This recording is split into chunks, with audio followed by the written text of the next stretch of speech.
My dear brethren, I love the priesthood. Mu kallid vennad, ma armastan preesterlust ja mul on rõõm olla koos teiega.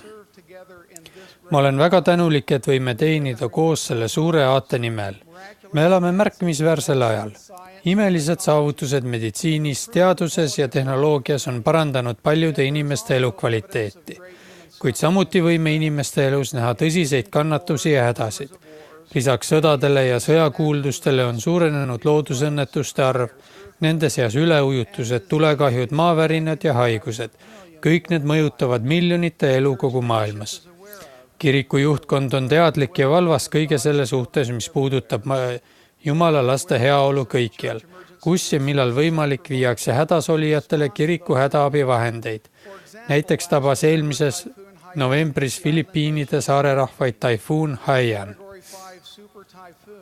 5. kategooria supertaifuun Haiyan jättis endast maha hävitust ja kannatusi, terved linnad hävisid, paljud kaotasid elu, miljonid kodud said tõsiselt kahjustada või hävisid ja põhiteenused nagu vee- ja elektrivarustus ning kanalisatsioon ei toiminud enam. Kiriku abivahendid tehti kättesaadavaks vahetult pärast loodusõnnetust.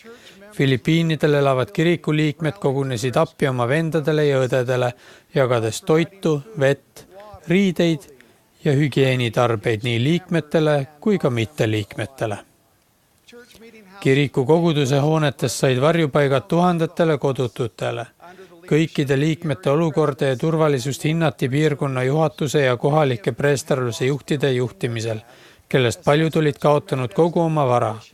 Inspireeritud plaanid võtsid kuju, et aidata liikmetel taastada vastuvõetavaid elamistingimusi ja enesega toimetulekut. Kuid tagati mõõdukad vahendid, et kiriku liikmed saaks üles ehitada oma puitkarkass varjupaiku ja kodusid. See ei olnud vaid tasuta almus. Liikmed said koolitust ja tegid vajaliku töö ära endale ja siis teistele. Üks sellega kaasnev õnnistus oli, et liikmed said puu- ja torutöö ja muid ehitusoskusi ning leidsid hiljem tööd, kui lähedal asuvaid linnu ja kogukondi üles ehitama asuti. Vaeste ja abivajajate eest hoolitsemine on evangeeliumi põhiõpetus ja oluline osa igaveses päästmisplaanis. Enne oma surelikku teenimistööd kuulutas Jehova, sest vaeseid ei puudu maal kunagi. Seepärast ma käsin sind ja ütlen, ava heldesti oma käsi oma vennale, hädalisele ja vaesele oma maal. Meie päevil on vaeste ja abivajajate abistamine üks kiriku 4 jumalikult määratud vastutusalast, mis aitavad inimestel ja peredel ühendust saavutada. Vaeste ja abivajajate eest hoolitsemine hõlmab nii ajalikku kui ka vaimset päästet. Sinna hulka kuulub nii kiriku üksikliikmete tehtav teenimine, kui nad isiklikult vaeste ja abivajajate eest hoolitsevad, kui ka kiriku sotsiaalabi, mida hallatakse preesterluse volitusega. Vaeste ja abivajajate eest hoolitsemisel on issanda plaanis kesksel kohal. Paastuseadus. Issand kehtestas paastuseaduse ja paastuannetuse, et oma rahvast õnnistada ja anda neile võimalus puudust kannatavate eest hoolitsemiseks. Päästja järgijatena on meil isiklik vastutus hoolitseda vaeste ja abivajajate eest. Ustavad kiriku liikmed kõikjal abistavad igakuiselt paastudes. Nad ei söö ega joo 24 tundi ja annetavad kirikule rahalise paastuannetuse, mis on vähemalt sama suur kui söömata jäänud toidu maksumus. Igas kodus tuleks palvemeelselt mõelda Jesaja sõnade üle ja neid õpetada. Eks ole ju mulle meeldiv paast niisugune. Päästa valla ülekohtused ahelad, teha lahti ikkejutad, lasta vabaks rõhutud ja purustatud kõik ikked. Eks see ole murda oma leiba näljasele ja viia oma kotta viletsad ja kodutumad, kui sa näed alasti olijat ja riietad teda ega hoidu oma ligimesest. Jesaja loetles siis kõik imelised õnnistused, mida issand lubab neile, kes paastuseadust järgivad. Siis ilmub su valgus, otse kui koit ja su paranemine edeneb jõudsasti. Sinu õigus käib su ees, Jehova auhiilgus järgneb sulle. Siis sa hüüad ja Jehova vastab kisendad appi ja tema ütleb, vaata, siin ma olen. Kui sa pakud näljasele sedasama, mida sa ka ise himustad ja toidad alandatud hinge, siis koidab sulle pimeduses valgus ja su pilkane pimedus on otse kui keskpäev. Ja Jehova juhatab sind alati ning toidab su hinge põutsel maal. Selle pühakirja kohta ütles president Harold B. Lee, tohutud õnnistused, mis paastumisest tulenevad, on meile antud igal evangeeliumi ajajärgul ja selles kirjakohas ütleb issand meile selle suure prohveti kaudu, miks me paastume ja millised õnnistused sellega kaasnevad. Kui te analüüsite Jesaja raamatu 58. peatükki, leiate selgituse, miks issand soovib, et me maksaksime paastuannetusi. Miks ta tahab, et me paastuksime? Sest niimoodi saame me vääriliseks, et hüüda ja issand võib vastata. Me võime hüüda ja Jehova vastab, siin ma olen. President Lee lisas, kas me sooviks olla kunagi olukorras, kus me hüüame ja ta ei vasta? Me karjume oma hädas ja ta ei ole meiega. Ma arvan, et käes on aeg mõelda nende põhitõdede üle, sest eesolevatel päevadel on meil vaja üha enam issand õnnistusi, kui kohtumõistmised valatakse lahjendamata kujul välja kogu maa peale. Meie armastatud prohvet Thomas S. Monson jagas oma tunnistust nende põhimõtete kohta, tunnistust isiklikust kogemusest. Ta ütles, ükski abivajajaid toetanud kiriku liige ei unusta seda kogemust kunagi. Tööstus, ökonoomsus, isemajandamine ja teistega jagamine pole meile võõrad. Vennad, viimse aja pühade Jeesuse Kristuse kiriku liikmed on lepinguid sõlmivad ja käske pidavad inimesed.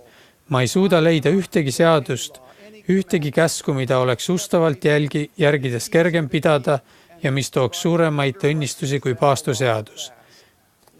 Kui me paastume ja anname ausa paastuannetuse, siis panustame issanda vara aita selle, mille oleksime toidukordadele kulutanud.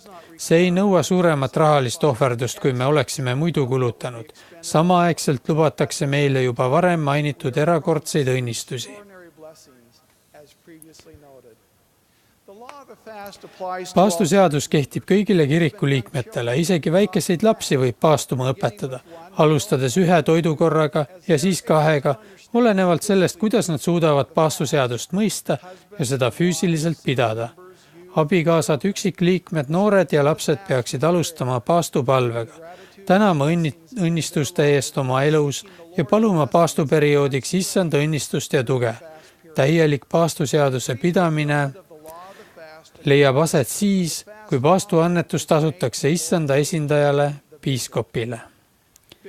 Piiskopid, teie juhite koguduse sotsiaalabi. Teil on jumalik volitus teha kindlaks abivajajad ning hoolitseda nende eest. Abiühingu juhataja ja Melkisedeki kvoorumi juhtide toel on teie eesmärk aidata liikmetel endid ise aidata ja saada enesega toime tulevaks. Teie hoolitsete liikmete ajalike ja vaimsete vajaduste eest, kasutades paastuannetusi kui ajutist toetust ja et täiendada suguvõsa ja kogukonna poolset abi. Kui te palvemeelselt rakendate vaeste ja abivajajate abistamisel preesterluse võtmeid ja eristamisvõimet, siis saate teada, et paastuabi on mõeldud toetama elu, mitte eluviisi. Aaroni preesterluse kvoorumi juhatajad. Teie hoiate võtmeid ja teil on vägi, et toimetada väliseid talitusi. Teie töötate koos piiskopiga ja juhendate kvoorumi liikmeid nende preesterluse kohustustes ja seejärel juhite neid otsima kiriku liikmeid, et anda neile võimalus maksta paastuannetust. Kui Aaroni preesterluse hoidjad suurendavad oma preesterlust ja annavad selle võimaluse kõikidele kiriku liikmetele, aitate saada lubatud õnnistusi nendel, kes neid kõige rohkem võivad vajada. Te olete tunnistajaks, et vaeste ja abivajajate eest hoolitsemine, see vaimul on vägi pehmendada muidu kalki südant ja õnnistada nende elu, kes kirikus kuigi tihti ei käi. President Monson on öelnud, neid piiskoppe, kes organiseerivad oma Aaroni preesterluse kvoorumi, et paastuannetusi koguda, saadab selles pühas kohustuses suurem edu. Piiskopid, pidage meeles, et olukorrad erinevates piirkondades ja erinevates riikides suuresti. Aaroni preesterluse kvoorumi liikmete käimine ukselt uksele ei pruugi teie piirkonnas praktiline olla. Kuid me innustame teid palvemeelselt mõtlema prohveti nõuande peale ning otsima inspiratsiooni ja sobilikke viise, kuidas teie koguduse Aaroni preesterluse hoidjad võiksid suurendada oma preesterlust, osaledes paastuannetuste kogumisel. Nefi 27. peatükis küsib ülestõusnud issand, missugused mehed te peaksite olema? Ta vastas, just nagu mina olen. Kui me võtame endi peale Kristuse nime ja püüame teda järgida, saame tema peegelpildi oma näoilmesse ja muutume rohkem tema sarnaseks. Vaeste ja abivajajate eest hoolitsemine on päästja teenimistöö lahutamatu osa. See on kõiges, mida ta teeb. Ta sirutab meie poole käed ja tõstab meid üles. Tema ike on hea ja tema koorem on kerge. Ma kutsun teid kõiki saama rohkem päästja sarnaseks, hoolitsedes vaeste ja abivajajate eest, pidades ustavalt paastuseadust ja makstes heldelt paastuannetust. Ma tunnistan alandlikult, et ustavalt vaeste ja abivajajate eest hoolitsemine on märk vaimsest küpsusest ja õnnistab nii andjat kui ka saajat. Jeesuse Kristuse pühal nimel, aamen.